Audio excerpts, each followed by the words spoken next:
भारत का प्राचीन और पवित्र महाकुंभ मेला।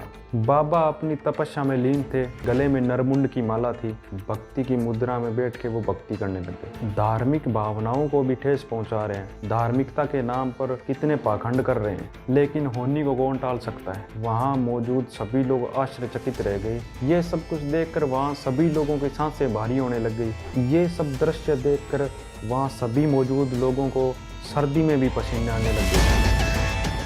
आपने आज तक वीरान हवेली, भूतिया हवेली, खंडरपड़ा महल ऐसी अनेक हॉरर कहानियाँ सुनी होगी, लेकिन आज मैं आपको बताऊंगा महाकुंभ में आए एक अघोरी बाबा की कहानी। भारत का प्राचीन और पवित्र महाकुंभ मेला, जहां करोड़ों की संख्या में लोग पाप धोने के लिए स्नान करते हैं। मेले में कुछ अच्छे तो कुछ बुरे लोग भी थे। हुआ यूं कि कुछ लोग अघोरी बाबाओं के भेष में वहां पाखंड फैला रहे थे, लोगों से पैसे मांग रहे थे, जो उनको पैसे नहीं दे रहा था उनको भस्म करने की धमकियां दे रहे थे, या उनको ये बोल रहे थे कि तुम्हारे साथ ये हो जाएगा या अनर्थ हो जाएगा। ऐसे अनेकों एक्टिविटी कर रहे थे वहाँ। ये सब प्रक्रियाएं 2-3 दिन तक वहाँ चलती रही, लेकिन कोई भी पाखंडी पकड़ में नहीं आया। फिर मेले में आगमन होता है अघोरी बाबा रुद्रनाथ का। कहानी है एक अघोरी बाबा की, जो सैकड़ों की संख्या में भी अपना तेज लिए गंगा जी के किनारे बैठे थे। बाबा अपनी तपस्या में लीन थे और लोगों के लिए एक आकर्षण का केंद्र बने थे, क्योंकि उनके गले में नरमुंड की माला थी और ललाट पर एक अलग ही तेज दिखाई दे रहा था। तो लोगों ने सोचा कि ये भी एक पाखंडी अघोरी बाबा है, क्योंकि बाबा के गले में मानव हड्डियों की माला थी, पूरे शरीर पर भस्म लगी हुई थी। तो लोगों ने सोचा कि ये भी एक पाखंडी है। तो लोगों ने उन बाबा को वहां से भगाने के लिए प्रयत्न किए, लेकिन बाबा तो अपनी भक्ति में लीन थे, सांसारिक मोह माया से दूर थे, वो अपनी भक्ति ही कर रहे थे। लोगों के अनेक प्रयत्न करने के बाद भी बाबा जी वहां से नहीं उठ रहे थे। फिर लोगों ने सोचा कि हमें पुलिस को सूचना देनी चाहिए। फिर लोगों ने पुलिस को सूचना दी। वहां पर पुलिस आई और दरोगा ने बाबा से बोला कि हमें सूचना मिली है कि कुछ पाखंडी अघोरी यहाँ पर उत्पात मचा रहे हैं, चोरी कर रहे हैं, लोगों को कुछ गलत बोल रहे हैं, पवित्र जगह को अपवित्र कर रहे हैं। पर बाबा पर कोई असर नहीं हुआ। फिर दरोगा ने बाबा को हाथ लगाकर बुलाया। फिर बाबा ने अपनी आंखें खोली और बाबा ने दरोगा की तरफ देखा। दरोगा देखते ही ये समझ गया था कि ये कोई साधारण अघोरी बाबा नहीं है, क्योंकि उनकी आंखों में एक अलग ही तेज दिखाई दे रहा था। लेकिन दरोगा अपनी ड्यूटी से पीछे नहीं हट सकता था। फिर उसने बाबा को बोला कि आप हमारे साथ थाने चलो।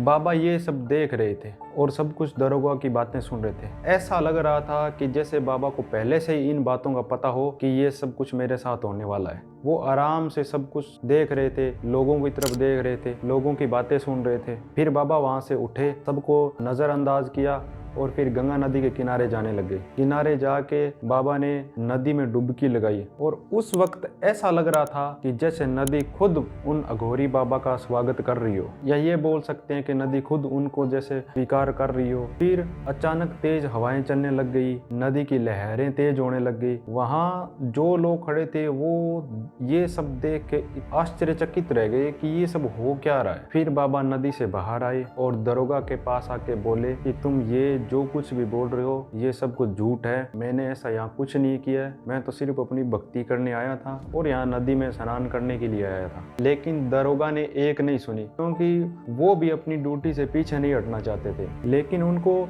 ये नहीं पता था कि आगे जो कुछ भी होने वाला है वो उनकी सोच से परे होगा। दरोगा अघोरी बाबा को अपने साथ लेकर थाने की तरफ चल पड़े। थाने पहुंचकर दरोगा ने अघोरी बाबा को सलाखों के पीछे डाल दिया, लेकिन बाबा के चेहरे पर कुछ नहीं था। वो उनके हाव भाव बिल्कुल शांत थे, जैसे उनको पता हो कि ये सब कुछ मेरे साथ होने वाला है। वो बिल्कुल शांत थे। बाबा सलाखों के पीछे चले गए और वहां आराम से शांत बैठ गए, भक्ति की मुद्रा में बैठ के वो भक्ति करने लग गए। लेकिन थाने में मौजूद लोग बाबा को देखकर ऐसी बातें करने लगे कि देखो कैसा टाइम आया है। लोग धार्मिक भावनाओं को भी ठेस पहुंचा रहे हैं, धार्मिकता के नाम पर कितने पाखंड कर रहे हैं, बाबाओं की वेशभूषा में गलत काम कर रहे हैं, इन लोगों को शर्म नहीं आती बिल्कुल भी। ये सब बातें अघोरी बाबा शांति से सुन रहे थे। आराम से बैठे हुए थे, किसी को कुछ नहीं बोल रहे थे। वहीं ये सब दरोगा भी देख रहा था और मन ही मन सोच रहा था कि इतना सब कुछ किसी इंसान के साथ हो जाए और वो आराम से बैठा रहे या भक्ति भाव में लगा रहे, ऐसा तो बिल्कुल नहीं हो सकता। ये कोई साधारण अघोरी बाबा नहीं है, लेकिन उनको तो अपने कर्तव्य का पालन करना था। फिर उन्होंने इन सब बातों को इग्नोर किया और मन ही मन एक ये विचार भी किया कि मैं इन बाबा के बारे में पता लगाऊंगा, ये कौन है, पाखंडी है या कुछ सच्चे हैं, या लोगों ने ऐसी अफवाह फैलाई थी, या पकड़ना किसी और को था, या मैं पकड़ किसी और को लेके आ गया। लेकिन होनी को कौन टाल सकता है। थोड़ी देर बाद कुछ यूं हुआ, बाबा जहाँ बैठे थे वहाँ एक रोशनी दिखाई देने लग गई।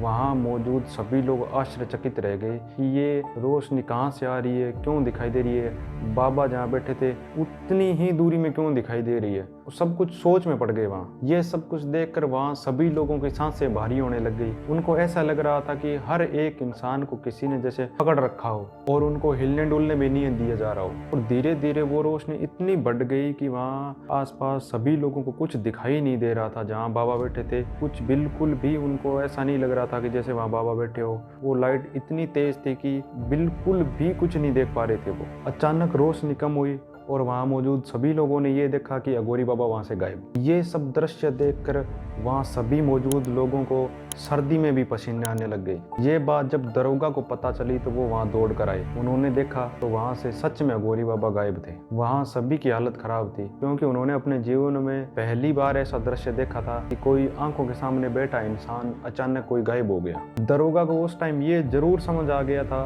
कि उससे बहुत बड़ी गलती हुई है। उसने कोई सच्चे भक्त को या सच्चे अघोरी को पकड़ लिया था। फिर दरोगा ने वहाँ सभी मौजूद लोगों से बोला कि ये खबर बाहर नहीं जानी चाहिए, क्योंकि अगर ये खबर बाहर जाएगी या तो लोग ये बोलेंगे कि पुलिस मजाक कर रही है, या सभी को ये लगेगा कि पुलिस ने उनको पकड़ के उनके साथ अत्याचार किया है। वहाँ सभी लोग मौजूद ये सब बातें कर ही रहे थे कि अचानक उन्होंने देखा कि बाहर के गेट से अघोरी बाबा रुद्रनाथ उनको आते हुए दिखाई दिए। एक बार तो सभी डर गए कि जो इंसान यहाँ आंखों के सामने बैठा था वो अचानक गायब हो गया। फिर सामने से फिर से आते हुए दिखाई दिया।